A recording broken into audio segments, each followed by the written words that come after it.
Good morning. Welcome back to the workshop. Thanks for joining me again at Fine Furniture Friday.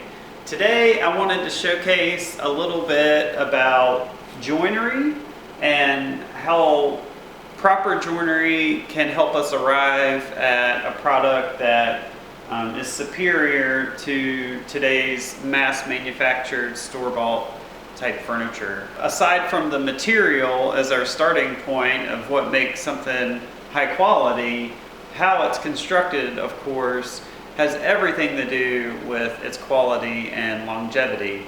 So what I like to do is bring you in closer to this piece. I have an entryway console that has 3 drawers, and I just put the final coats of finish on, and while that's curing, I thought it would be a good opportunity just to show you how we got to this point, all the joinery that went into making this, and why each joint is the correct choice and how that's going to provide the piece strength over the long haul. So if we start here on the side, we have the main panel, and you can see how I have a panel and then I have a strip on top and a strip below. And the reason for that is if we come around the piece, we're going to simulate what's happening on the front. So I have a top rail, bottom rail, and then in the middle of these, of course, will be your drawer fronts. And I wanted to carry that look all the way around. But this panel here on the side, along with many other joints, has 2 big mortise and tenons that go into both the front and the back rails. And then down below, we have another rail here that is also mortised and tenon at the bottom. And then this rail has a mortise in it that accepts tenons from the panel on the bottom shelf. And here on the back it's the same deal. Each one of these panels has a mortise and a tenon that goes into the legs. And then I've carried the little bead detail here on the bottom all the way around, even on the back. So in case this piece is ever moved from against the wall and maybe moved behind a couch or somewhere where the back is going to be seen, we at least have walnut back there, and a lot of the same details continue to carry around. For the internal structure, you'll see I have a secondary species. This is poplar. Poplar is nice and light, so there's no reason to add a lot of extra weight to the piece. So the internal case structure basically has a bottom frame and a top frame. And the bottom frame consists of this front rail, the drawer guides, and then the drawer side panels there.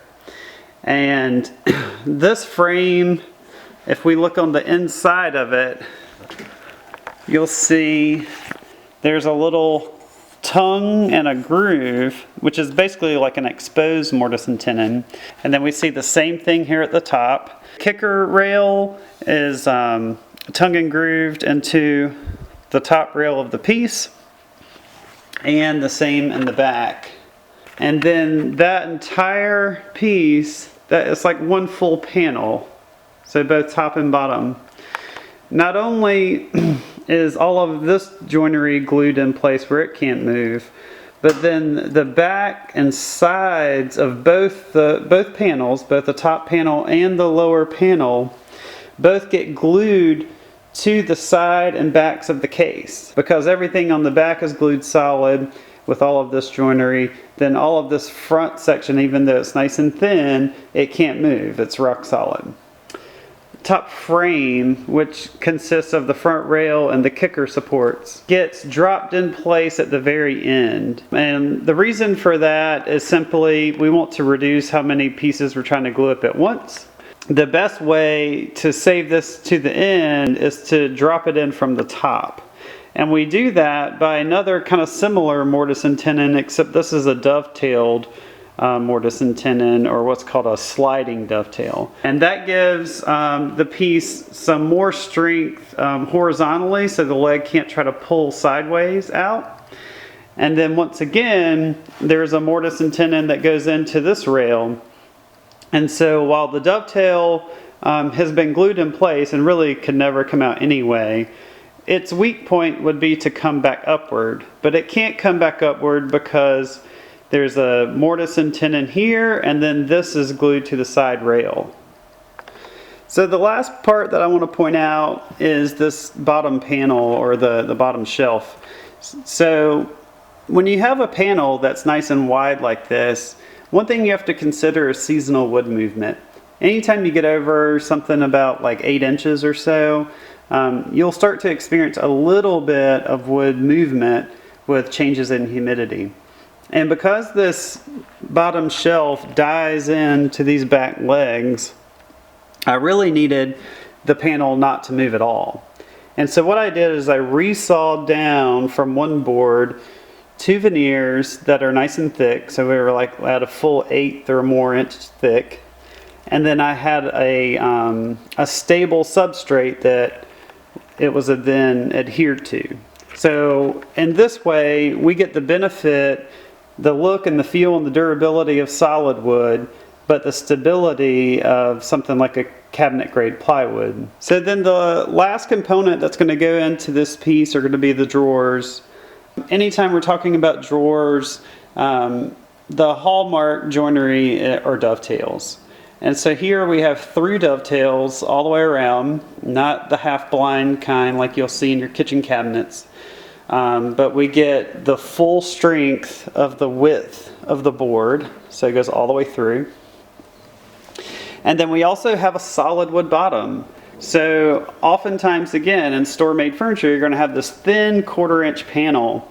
And on the bottom of this piece, you'll see that we have a full 3/8 inch panel. So you have a sturdier bottom. And this client has opted for mechanical drawer slides. You'll see that the drawer side components are all hidden under the drawer. But even still, even though we're using slides, we can still use this solid panel as the drawer slides simply hook into these back notches. And then I have some oversized holes where these screws help secure the back of the drawer bottom to the back rail of the drawer. So thanks again for joining me today. I hope this was enlightening to get a little glimpse into what it takes to really build a quality piece like this that's going to stand the test of time. There's a lot of work that goes into planning out the joinery, executing the joinery at a high level to end up at a piece that is not only beautiful, but is going to be durable and long lasting.